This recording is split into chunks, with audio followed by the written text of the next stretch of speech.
دوسرے دن یہ صحابی رسول صلی اللہ علیہ وسلم بازار میں گئے، محنت اور مزدوری کی، مشقت کی، دوپہر میں بھوک کی شدت کی وجہ سے آپ نڈھال ہوئے اور بے ہوش ہو گئے۔ اللہ کے رسول صلی اللہ علیہ وسلم کو جب اس کی خبر پہنچی تو رحمت للعالمین صلی اللہ علیہ وسلم کی آنکھوں میں آنسو آ گئے۔ رحمت للعالمین صلی اللہ علیہ وسلم کی آنکھوں میں آنسو آنا تھا، اللہ سبحانہ و تعالیٰ نے سورہ بقرہ کی اس آیات کو نازل کیا، اور اللہ سبحانہ و تعالیٰ نے یہ حکم فرمایا کہ سحری تک ہم کھا سکتے ہیں، کھانا کھا سکتے ہیں۔ پھر یہی سلام بن قیس رضی اللہ تعالیٰ عنہ کا صدقہ ہے، احسان ہے کہ آپ پر ہم کو سحری تک کھانے کا موقع اللہ نے عنایت فرمایا۔ واقعات میں آیا، حدیث شریف میں آیا کہ ایک صاحب رسول صلی اللہ علیہ وسلم آقا دو عالم صلی اللہ علیہ وسلم کے پاس حاضر ہوئے، کیونکہ اس وقت جو روزہ رہتے تھے ان کو اپنی بیویوں کے قریب رات میں جانے کا حکم نہیں تھا۔ ایک صاحب رسول صلی اللہ علیہ وسلم نے آ کر عرض کیا، رسول اللہ صلی اللہ علیہ وسلم مجھ سے عمل زوجیت ہوا رات میں۔ فاروق اعظم بھی کھڑے ہوئے اور عرض کیا، رسول اللہ صلی اللہ علیہ وسلم، کہا کہ مجھ سے بھی ہوا ہے۔ اللہ کے رسول صلی اللہ علیہ وسلم پر اللہ سبحانہ و تعالیٰ نے سورہ بقرہ میں اس بات کی اجازت دی کہ آپ رات کے وقت میں اپنی بیویوں کے قریب جا سکتے ہیں۔ یہ صحابہ کرام کا بہت بڑا احسان ہے، یہ دین اسلام کا ایک بہت بڑا تعلیمات میں بھی اس کو شامل ہوتا ہے۔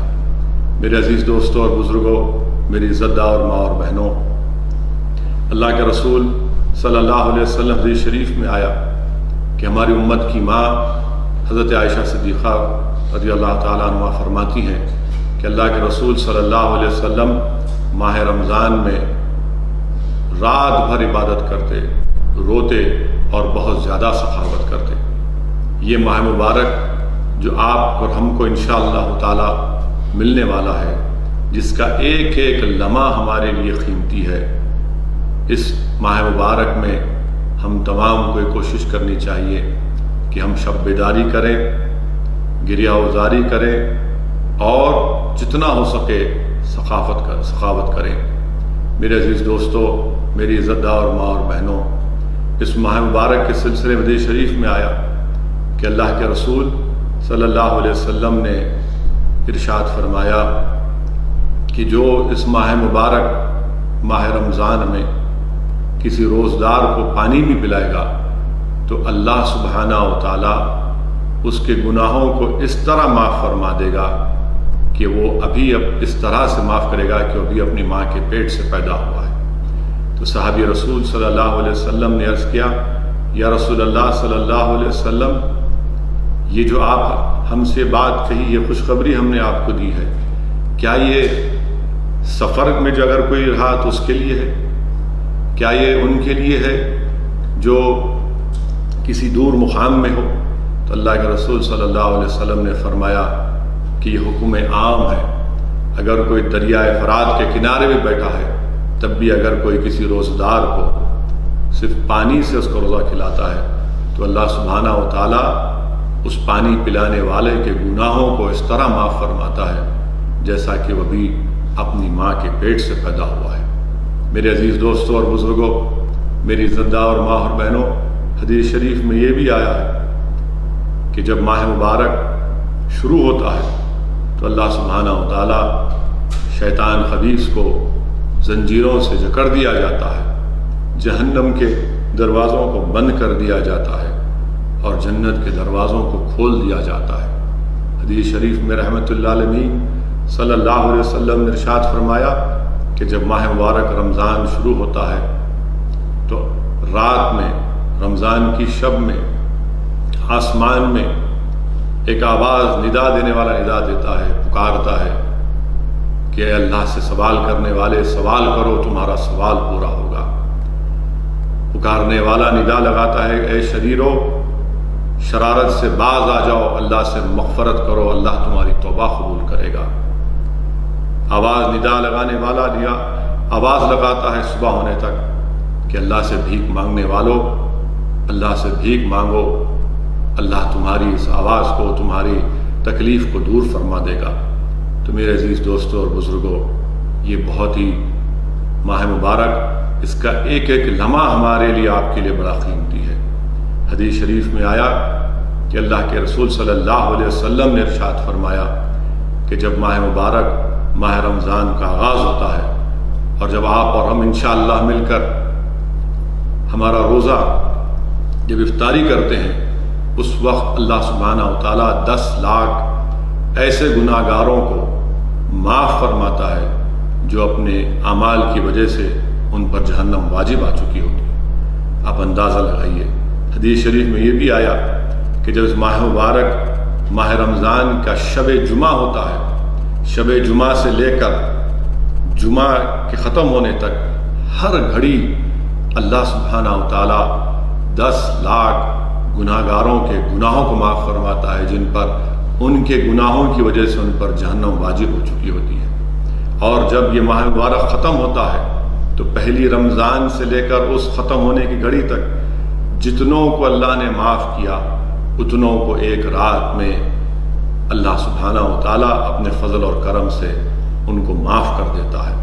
میرے عزیز دوستوں اور بزرگوں، حدیث شریف میں یہ بھی آیا کہ اللہ کا رسول صلی اللہ علیہ وسلم نے فرمایا کہ جب جہنم میں ایک شخص کو ڈالا جائے گا تو جہنم کی آگ اس کو نہیں چھوئے گی۔ داروغار جہنم اس آگ سے پوچھے گا کہ کیوں تو اس شخص کو اپنی لپیٹ میں نہیں لیتی؟ تو آگ پکار کر کہے گی میں کیسے اس کو چھو سکتی ہوں، کیونکہ اس کے منہ سے روزے کی بو آتی ہے۔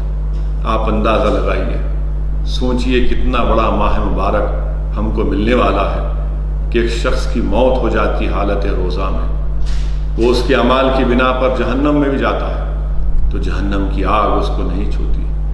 اب آپ تھوڑی دیر کے لیے سوچئے، خاص طور سے میں اپنے نوجوانوں سے اور ان لوگوں سے عرض کرنا چاہ رہا ہوں، آپ سے گزارش کرنا چاہ رہا ہوں جو شراب پیتے ہیں، جو ڈرگز لیتے ہیں، خدا کے لیے سوچو تھوڑی دیر کے لیے کہ اگر تم حالت شراب میں یا ڈرگز کے نشے میں تمہاری موت ہو جاتی ہے تو پھر تمہارا کیا انجام ہوگا۔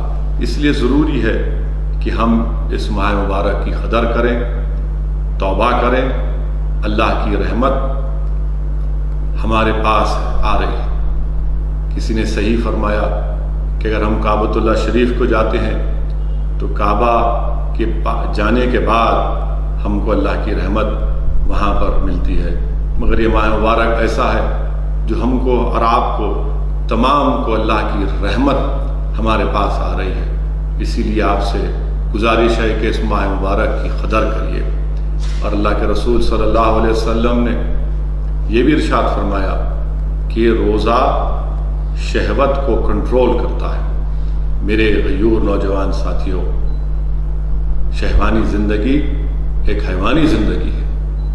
اگر آپ کے پاس استطاعت ہے نوجوانوں، میری نوجوان ساتھیوں، میرے نوجوان بھائیوں، میرے نوجوان بہنوں، اگر تمہارے پاس تو استطاعت ہے تو شادی کرو، اگر نہیں ہے تو کثرت سے روزہ رکھو، اس لیے کہ یہ تم کو اس شیطانی راستے پر جانے سے روکتا ہے۔ اور یاد رکھیے، اللہ کے رسول صلی اللہ علیہ وسلم کی حدیث شریف کو یاد رکھیے، روزہ رکھنے سے اللہ سبحانہ و تعالیٰ ہم کو ہماری روحانی طاقت ہم کو عطا کرتا ہے، اور روزہ رکھنے سے دن بھر ہم روزہ رکھتے ہیں، ہم کو ایک طاقت اس میں ملتی ہے۔ مگر ہم یہ بھی دیکھتے ہیں کہ آج نازک رشتوں کو پامال کر دیا جا رہا ہے۔ انسان ایک 2 ٹانگ کا جانور بن کر ایسی گریوی حرکتیں کرتا ہے کہ معاشرے میں اتنی برائیاں ہوتی ہیں کہ ہم آپ کا اور ہمارا سر شرم سے جھک جاتا ہے کہ کیسے انسان ان نازک رشتوں کو بھی پامال کر رہا ہے۔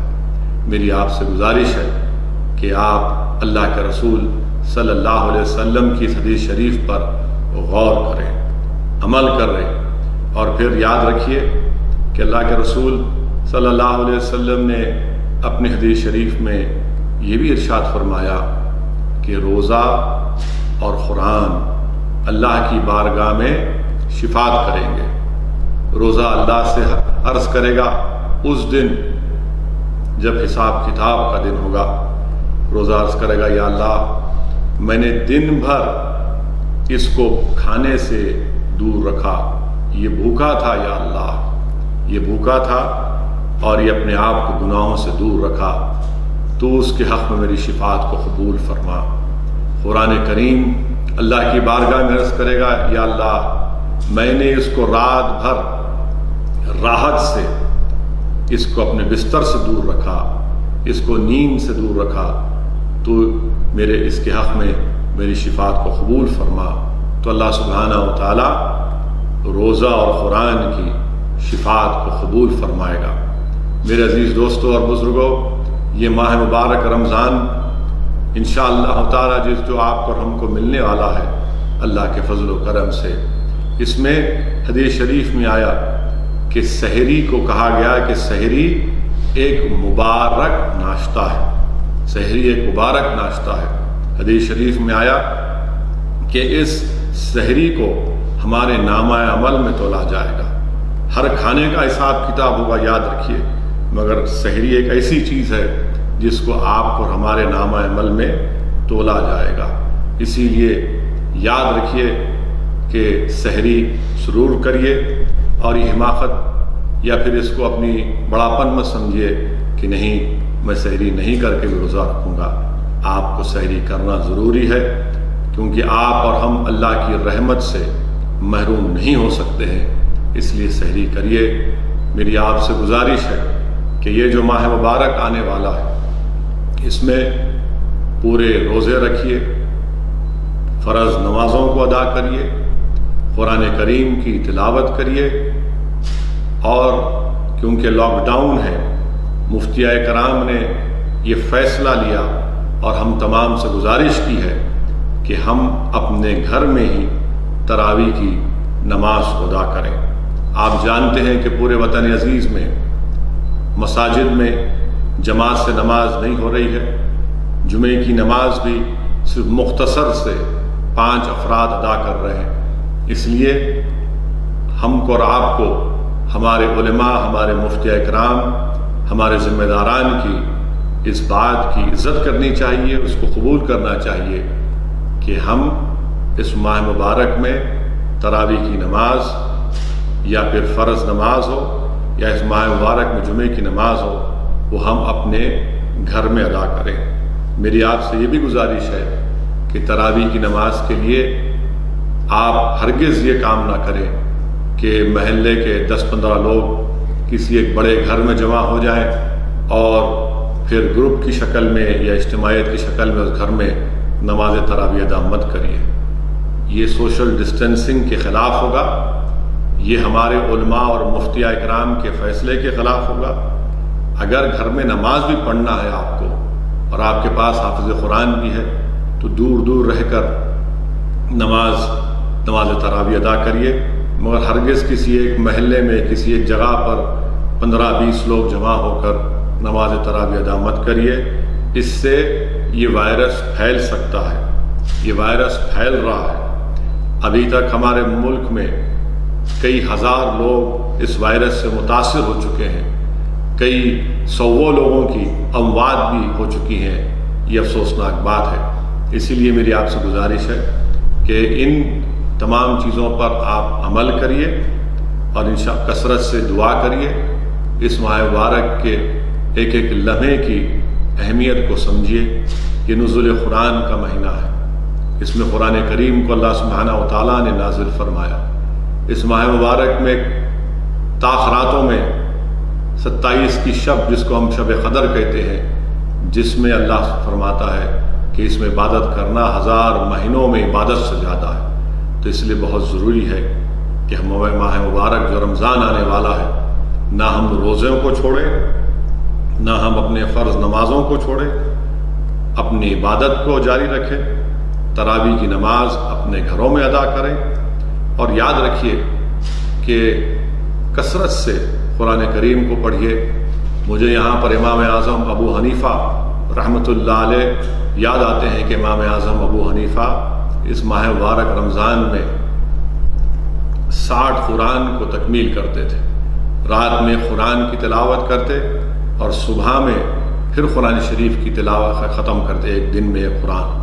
تو میرے عزیز دوستوں اور بزرگوں، میری اور عزتدار ماں اور بہنوں، میرے نوجوانوں، آپ اور ہم کی پوری کوشش ہونی چاہیے کہ ہم اس ماہ مبارک میں قرآن شریف کی تلاوت کریں، قرآن کا ایک پوری قرآن ختم کریں، اور جہاں کہیں موقع ملے ہم قرآن شریف کو با ترجمہ پڑھیں، قرآن کے پیغام کو سمجھیں، قرآن ہم سے کیا مطالبہ کر رہا ہے، قرآن ہم سے کیا کہہ رہا ہے، اس کو سمجھیں اور اس کو اپنی زندگی میں عمل کرنے کی پوری کوشش کریں.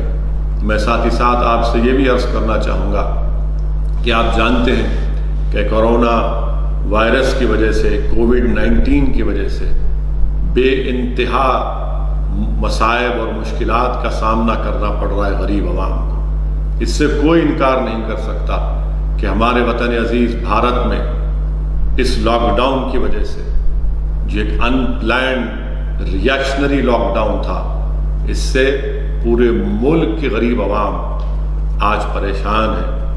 آج غریبوں کے گھر میں کھانے کی محتاجی ہے. آج خاص طور سے جو بڑے بڑے شہروں میں اتر پردیش، بہار، بنگال اور جھارکھنڈ کے لوگ جو اپنے گھروں کو چھوڑ کر، اپنے گاؤں کو چھوڑ کر، اپنی ریاست کو چھوڑ کر، اپنے دیش کو چھوڑ کر ان مقامات پر آ کر محنت مزدوری کر رہے ہیں، وہ سب سے زیادہ پریشان ہیں. تو میری آپ سے گزارش ہے کہ آپ جو صاحب استطاعت ہیں، ہم تمام کی کوشش ہونی چاہیے کہ اس ماہ رمضان میں کوئی بھی بھوکا نہ سوئے. یاد رکھیے یہ نزول قرآن کا مہینہ ہے. میں آپ کو سورہ دہر کی آیت نمبر 8 اور 9 میں، جس میں اللہ سبحانہ و تعالیٰ نے ارشاد فرمایا کہ جو کھانا کھلاتے ہیں اللہ کی محبت میں، جو کھانا کھلاتے ہیں اللہ کی محبت میں، مسکینوں کو، یتیموں کو اور قیدیوں کو، اور کہتے یہ ہیں کہ ہم تم کو اس لیے کھلاتے ہیں کہ اللہ کی رضا کے لیے، اور نہ ہم تم کو کسی اجر کے خواہاں ہیں اور نہ شکریہ کے. ہم ڈرتے ہیں اپنے رب سے اس دن کے لیے، قیامت کے دن کے لیے. اس سورہ دہر کی آیات میں جہاں پر قرآن میں اللہ فرما رہا ہے کہ اللہ کی محبت میں، اس تعلق سے علماء کرام نے تفاسیر میں لکھا کہ جن کے پاس خود کے لیے کھانا بھی کم ہو مگر وہ صرف اللہ کی محبت میں مسکینوں کو، یتیموں کو، قیدیوں کو کھانا کھلاتے ہیں. کیوں کھلاتے ہیں؟ صرف اللہ کی محبت میں. اور ان لوگوں کے تعلق سے اللہ یہ فرما رہا ہے کہ وہ ان مسکینوں کو، یتیموں کو، ان قیدیوں کو یہ کہہ رہے ہیں کہ نہ تو ہم تمہارے اجر کے خواہاں ہیں، نہ ہم تمہارے سے شکریہ چاہتے ہیں، ہم صرف اللہ کے ڈر سے، اللہ کی محبت میں، اس دن کے ڈر سے، قیامت کے دن کے ڈر سے تم کو ہم یہ کھانا کھلا رہے ہیں. تو میرے عزیز دوستو، اور خاص طور سے جن کو اللہ نے دولت دی ہے، میری آپ سے گزارش ہے کہ قرآن کریم کی اس آیات کو یاد رکھیے. دوسری جگہ قرآن کریم میں علماء کرام نے فرمایا، میں نے علماء کرام کی مبارک زبانوں سے سنا کہ سورہ فجر کی آیت نمبر 15 سے اور 9 سے اللہ یہ فرما رہا ہے، ان لوگوں کا اللہ ذکر کر رہا ہے جن کو اللہ نے دولت دی اور پھر اللہ ان سے دولت چھین لیا. دولت تو وہ کہتے ہیں کہ اللہ نے ہم کو ذلیل کر دیا. اللہ نے جن کو دولت دی اور پھر اللہ سبحانہ وتعالیٰ نے جسے دولت چھین لی تو کہتے ہیں اللہ نے ہم کو ذلیل کر دیا. اللہ فرماتا کہ ایسا نہیں ہے. اللہ فرماتا ہے کہ ایسا نہیں ہے، بلکہ اس وجہ سے تم نے یتیموں کی عزت نہیں کی. اللہ فرماتا ہے تم نے یتیم کی عزت نہیں کرتے اور نہ تم ترغیب دیتے ہو مسکینوں کو کھانا کھلانے کے لیے. میرے عزیز دوستوں اور بزرگوں، کیا اللہ سبحانہ تعالیٰ کتنے بہترین طریقے سے ہم کو فرما رہے ہیں کہ یتیموں کو، مسکینوں کو کھانا کھلاؤ سورہ فجر میں. اور میرے عزیز دوستوں اور بزرگوں، یہ مادہ پرستی کی ذہنیت کو ختم کرنا ضروری ہے. یہ مادہ پرستی کی ذہنیت کو ختم کرنا ضروری ہے. یتیم اور غریبوں پر شفقت کرنا ضروری ہے. یاد رکھیے اگر کوئی یہ کہہ رہا ہے کہ اللہ مجھ سے دولت چھین لیا اور میں ذلیل کر دیا، نہیں، اللہ فرما رہا ہے کہ ہم یتیموں کی عزت نہیں کرتے، ہم مسکینوں کو کھانا نہیں کھلاتے. میرے عزیز دوستوں اور بزرگوں، جس کے پاس دولت ہے یقیناً آپ کی دولت ہے مگر وہ اللہ کی دی ہوئی ہے. یہ ماہ مبارک جو آج ہم کو اور آپ کو ملنے والا ہے، قرآن کریم میں اللہ سبحانہ تعالیٰ حکم فرما رہا ہے. سورہ فجر کی اس آیات کو سامنے رکھیے. تیسری جگہ یاد رکھیے کہ اگر کسی کے پاس اسد الدین اویسی کے پاس دولت ہے، یقیناً اللہ کا کرم ہے. تم یہ دولت اگر میرے پاس ہے تو اللہ کے فضل کی نشانی نہیں ہے. اور اگر کوئی غریب ہے، مفلس ہے، تو یہ اس کی وجہ سے نہیں کہ اللہ اس کو پسند نہیں کرتا. یاد رکھیے میرے عزیز دوستوں اور بزرگوں، جو اللہ کی فرما برداری کرتا ہے وہی اللہ کے قریب ہوتا ہے. دولت کا رہنا نہیں رہنا یہ کوئی بڑی بات نہیں ہے، مگر جو اللہ سبحانہ و تعالیٰ کی فرما برداری کرتا ہے وہی اللہ کے قریب ہوتا ہے. اور اللہ انہی لوگوں کو سرفراز کرتا ہے جو قرآن اور سنت کے دائرے میں رہ کر اپنی زندگی گزارتے ہیں، جو اللہ سے ڈرتے ہیں، آخرت سے ڈرتے ہیں، قیامت کے دن کے ڈرتے ہیں، عذاب قبر سے ڈرتے ہیں، تو اللہ انہی کو سرفراز فرماتا ہے. پھر سورہ المدثر میں اللہ سبحانہ و تعالیٰ فرماتے ہیں، اس میں بلکہ اہل جنت اور اہل جہنم کے درمیان سوال ہوتا ہے. آپ جا کر سورہ مدثر کی آیات کو پڑھیے، جس میں اہل جنت اہل جہنم سے پوچھتے ہیں کہ تم کو کیوں جہنم میں ڈالا گیا. جب کبھی میں یہ قرآن کی آیات کو پڑھتا ہوں تو ایک عجیب کیفیت مجھ پر ایک تکلیف بھی ہوتی ہے. مجھے اس بات کا محاسبہ بھی کرنا پڑتا ہے کہ ہم کیسی زندگی گزار رہے ہیں. نہیں معلوم کہ اسد الدین اویسی کا خاتمہ کیسا ہوگا. اللہ سے دعا ہے کہ اللہ میرا خاتمہ ایمان پہ کرائے، اور مجھے اس دن جب اعمال کا حساب کتاب ہوگا اللہ نبی کریم صلی اللہ علیہ وسلم کی شفاعت نصیب فرمائے اور میرا نامہ عمل میرے سیدھے ہاتھ میں ملے. سورہ المدثر کی آیت نمبر 40 میں اہل جنت جہنم میں ان کو ڈالا، پوچھتے ہیں کہ تم کو کیوں ڈالا گیا جہنم میں. تو قرآن کریم میں اللہ فرما رہے ہیں کہ اہل جہنم جواب دے رہے ہیں کہ ہم نماز نہیں پڑھتے تھے. آپ اندازہ لگائیے کہ ہم نماز نہیں پڑھتے تھے اور ہم مسکینوں کو کھانا نہیں کھلایا کرتے تھے. میرے بھائی، میرے دولت مند دوستوں، سورہ مدثر میں اہل جنت سے کہہ رہے ہیں کہ ہم نماز نہیں پڑھتے تھے. نماز سب سے بڑی عبادت ہے، اور پھر کھانا نہیں کھلانا، کسی مسکین کو، غریب کو، بھوکے کو کھانا نہیں کھلانا تو جہنم میں جا رہا. تو میرے بھائی، میرے بزرگوں، میری ماں اور بہنوں، جس کے پاس اللہ نے ہم کو دولت دی ہے، اس سورہ مدثر کی اس آیات کے پیش نظر ہم تمام کو کوشش کرنا ہے کہ ہم نمازیں پڑھیں اور نمازوں کے ساتھ ساتھ جو بھوکے ہیں، مسکین ہیں، غریب ہیں، یتیم ہیں، ان کو کھانا کھلائیں. کیونکہ قرآن کریم میں اللہ فرما رہا ہے کہ جو نماز نہیں پڑھتے، جو مسکینوں کو کھانا نہیں کھلاتے، وہ جہنم میں جائیں گے. خدا نہ خواستہ آپ اور ہم کو اس چیز میں اللہ ہم کو نہ ڈال دے. میرے عزیز دوستوں اور بزرگوں، حدیث شریف میں آیا، بخاری شریف کی حدیث ہے کہ اللہ سبحانہ و تعالیٰ اپنے بندے سے سوال کرے گا، اس سے پوچھے گا کہ میں بھوکا تھا، تو نے مجھے کھانا نہیں کھلایا. وہ بندہ عرض کرے گا، یا اللہ تو زمین و آسمان کا خالق ہے، تجھے کیسے بھوک لگی ہے اور تجھے کیسے کھانا کھلاؤں گا؟ تو اللہ سبحانہ و تعالیٰ فرمائیں گے، حدیث شریف میں آیا، رسول اللہ صلی اللہ علیہ وسلم نے فرمایا کہ فلاں جگہ پر میرا بندہ بھوکا تھا، اگر تو اس کو کھانا کھلایا تھا تو مجھے پا لیتا.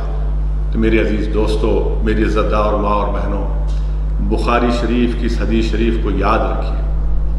حدیث شریف کو یاد رکھیے. ترمذی شریف کی حدیث ہے کہ اللہ کے رسول صلی اللہ علیہ وسلم نے فرمایا کہ جو شخص سیر ہو کر پیٹ بھر کھانا کھاتا ہے اور اس کا پڑوسی بھوکا ہے، آقا دو عالم صلی اللہ علیہ وسلم نے فرمایا کہ مومن نہیں ہے۔ رحمت العالمین صلی اللہ علیہ وسلم نے فرمایا کہ وہ مومن نہیں ہے۔ میرے عزیز دوستوں اور بزرگوں، حدیث شریف میں آ رہا ہے کہ اگر تم پیٹ بھر کھانا کھا رہے ہو اور تمہارا پڑوسی بھوکا ہے تو تم مومن نہیں ہو۔ اللہ کے رسول صلی اللہ علیہ وسلم نے یہ نہیں فرمایا کہ وہ مسلمان بھوکا ہے تمہارا پڑوسی، بلکہ کہا گیا کہ تمہارا پڑوسی اگر بھوکا ہے، وہ پڑوسی کسی مذہب کا ہو سکتا ہے، تو جو صاحب استطاعت ہے، جن کے پاس کھانا ہے، جن کے پاس دولت ہے، تو ہم تمام کو اس ماہ مبارک میں کوشش کرنی چاہیے کہ ہمارا کوئی بھی پڑوسی بھوکا نہ سوئے، نہ وہ بھوکا رہے۔ وہیں پر اللہ کے رسول صلی اللہ علیہ وسلم نے حدیث شریف میں فرمایا، بخاری شریف میں، کہ ہر روز 2 فرشتے آتے ہیں اور جو اللہ کی راہ میں پیسہ خرچتا ہے، جو اللہ کی راہ میں پیسہ خرچتا ہے، وہ فرشتے دعا کرتے ہیں کہ وہ ایک فرشتہ دعا کرتے ہیں، اللہ تو جو تیری راہ میں پیسہ خرچ رہا ہے اس کو اس کا معاوضہ عطا کر دے۔ آپ اندازہ لگائیے کہ ایک فرشتہ دعا کر رہا ہے کہ اللہ جو تیری راہ میں پیسہ خرچ رہا ہے تو اس کو اس کا معاوضہ عطا کر دے، اور جو اللہ کی راہ میں پیسہ نہیں خرچتا، روکتا ہے، تو حدیث شریف میں آیا کہ فرشتے اس کو دعا کرتے ہیں کہ اللہ تو اس کو برباد کر دے۔ میرے عزیز دوستوں اور بزرگوں، دولت اگر ہے تو یاد رکھیے یہ کبھی بھی جا سکتی ہے، یہ کبھی بھی ختم ہو سکتی ہے۔ اس لیے آج ہی کے ایسے ماحول کے لیے، اس دن کے لیے جو آج ہمارے وطن عزیز میں پوری دنیا میں اس وائرس کی وجہ سے، خاص طور سے ہمارے ملک میں غریب بہت پریشان ہے، بہت زیادہ پریشان ہے۔ اس لیے میری آپ سے گزارش ہے کہ غریبوں کی اور مسکینوں کی مدد کریے۔ میرے عزیز دوستوں اور بزرگوں، حدیث شریف میں آیا کہ جب اللہ کے رسول صلی اللہ علیہ وسلم مدینہ شریف کو ہجرت فرمائے، اللہ کے رسول صلی اللہ علیہ وسلم نے کیا حکم فرمایا کہ کھانا کھلاؤ، ایک دوسرے کو سلام کرو، اپنے رشتہ داروں سے اپنے رشتوں کو برقرار رکھو، راتوں میں اٹھو، جب دنیا سوتی ہے اٹھ کر عبادت کرو، تم آسانی سے جنت میں چلے جاؤ گے۔ میرے عزیز دوستوں اور بزرگوں، اللہ کے رسول صلی اللہ علیہ وسلم کے اس فرمان کو، اس حکم کو ہمیشہ یاد رکھیے۔ میرے عزیز دوستوں، میری عزتدار ماں اور بہنوں، حدیث شریف میں آیا کہ اللہ کے رسول صلی اللہ علیہ وسلم نے ہماری امت کی ماں حضرت عائشہ صدیقہ سے پوچھا، ہماری امت کی ماں سے، ہمارے اماں جان سے پوچھا۔ اس دن اللہ کے رسول صلی اللہ علیہ وسلم نے ایک بکرے کو ذبح کیا اور پوچھا کہ کیا کوئی سب کو بانٹنے کے بعد اللہ کے رسول صلی اللہ علیہ وسلم، تاجدار مدینہ رحمت اللہ علیہ صلی اللہ علیہ وسلم، اشرف الانبیاء نے پوچھا ہماری امت کی ماں سے، اماں جان سے پوچھا کہ کیا کوئی چیز باقی ہے؟ تو امت کی ماں نے عرض کیا، یا رسول اللہ صلی اللہ علیہ وسلم، صرف کھندے کا گوشت باقی ہے۔ اللہ کے رسول صلی اللہ علیہ وسلم نے فرمایا کہ سب باقی ہے سوائے کھندے کے گوشت کے۔ آپ یاد رکھیے، خوشخبری ہم کو دے رہے ہیں رسول اللہ صلی اللہ علیہ وسلم کہ اگر کوئی دیتا ہے وہ برقرار رہے گا، وہ برقرار رہے گا۔ میرے عزیز دوستوں اور بزرگوں، کھانے کی، بھوکوں کو کھانا کھلانے کی بہت بڑی اہمیت اسلام میں۔ کوئی مارکسسٹ یا کوئی لینن یا مارکسسٹ ہونے کی ضرورت نہیں ہے۔ دین اسلام کے تقاضے کیا ہیں؟ دین اسلام کے کیا تقاضے ہیں؟ اگر آپ سورہ فجر کی آیات کو پڑھ لیں گے کہ جو نماز نہیں پڑھتے اور جو یتیموں کو بھوکوں کھانا نہیں کھلاتے، اللہ کہہ رہا ہے کہ ان کو جہنم میں ڈال دیا جائے۔ تو ایک معاشرے کے لیے، اچھائی کے لیے، اچھے معاشرے کے لیے قرآن کریم میں اللہ حکم فرما رہا ہے کہ بھوکوں کو، یتیموں کو، مسکینوں کو کھانا کھلاؤ۔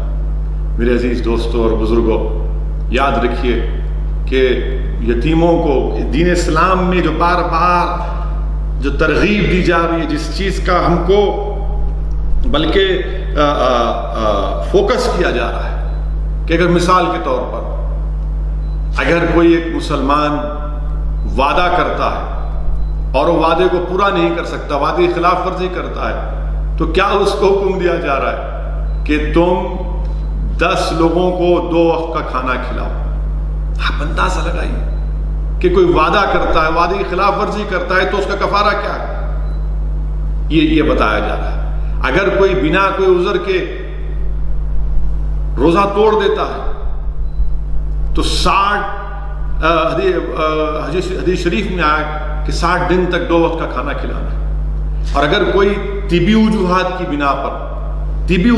بنا پر اس ماہ مبارک رمضان میں روزہ نہیں رہ سکتے تو میں نے علماء کرام کی زبانوں سے سنا کہ 2 وقت کا کھانا کسی کو کھلائیں۔ سوچیے آپ کتنی بڑی ہم کو فوکس ہے کہ کھانا کھلاؤ۔ تو اس لیے میرے عزیز دوستوں اور بزرگوں کہ آپ سے میری گزارش ہے کہ اس ماہ مبارک میں، اور خاص طور سے جب پورے ملک میں لاک ڈاؤن ہے، کرونا وائرس کووڈ چل رہا ہے، غریب بہت پریشان ہے۔ میں نے اپنی چھوٹی سی سیاسی زندگی میں اتنی زیادہ تعداد میں لوگوں میں غربت، بھوک اور فاقہ کشی کبھی نہیں دیکھی۔ میں آج آپ کے ذریعے سے بھی کہنا چاہ رہا ہوں کہ میرے گھر کے پڑوس میں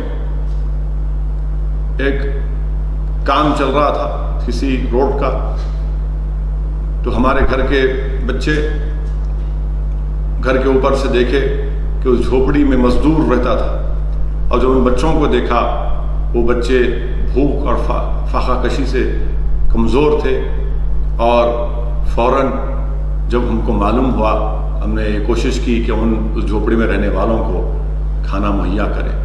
یہی ہوتا ہے ساری دنیا میں کہہ رہا ہوں، مگر میرے گھر کے پاس ہی یہ چیز ہوئی ہے۔ تو یہ میرے لیے بھی ایک سبق تھا، مگر ہم پوری کوشش کر رہے ہیں کہ انشاءاللہ تعالی جتنا ہم سے ہو سکے کہ ہر ایک کو کہیں نہ کہیں کسی بھی اعتبار سے ان کو کھانا ملے، ان کو وہ تکلیف اس میں کمی لائی جا سکے۔ حکومت سے بھی ہم لوگ نمائندگی کر رہے ہیں، اور شہر حیدرآباد کی پارلیمانی کانسٹیٹوئنسی ہو یا سکندرآباد میں ہو، حکومت کی جو انا پورنا کھانے کی اسکیم ہے، میں نے اپنے پارلیمانی حلقے میں ایک اعلان ہوا تھا، منظوری بھی ہوئی تھی، مگر میں اس بات کا اقرار کرتا ہوں کہ بعض وجوہات کی بنا پر وہ تمام فری میلز کے سینٹرز کا آغاز نہیں ہو سکا تھا۔ میں شکر گزار ہوں ہمارے ریاست کے چیف منسٹر کا اور وزیر بلدی نظم و نسق جناب KTR کا کہ میں نے ان کو توجہ دلائی، اور الحمدللہ پچھلے 3-4 دن سے وہ جو ایڈیشنل سینٹر جس کا منظوری ملی تھی، سینکشن ملا تھا، وہ اب پوری طرح سے اس کا آغاز ہو چکا ہے، آپریشنل ہو چکے ہیں۔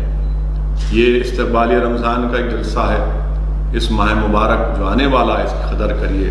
اللہ کے رسول صلی اللہ علیہ وسلم نے ارشاد فرمایا کہ ایک رمضان دوسرے رمضان تک، ایک حج دوسرے حج تک، ایک جمعہ دوسرے جمعہ تک، ایک نماز دوسرے نماز تک آپ کے اور ہمارے گناہوں کو معاف کر دیتی ہے، بشرطے کہ ہم کوئی کبیرہ گناہ نہ کریں۔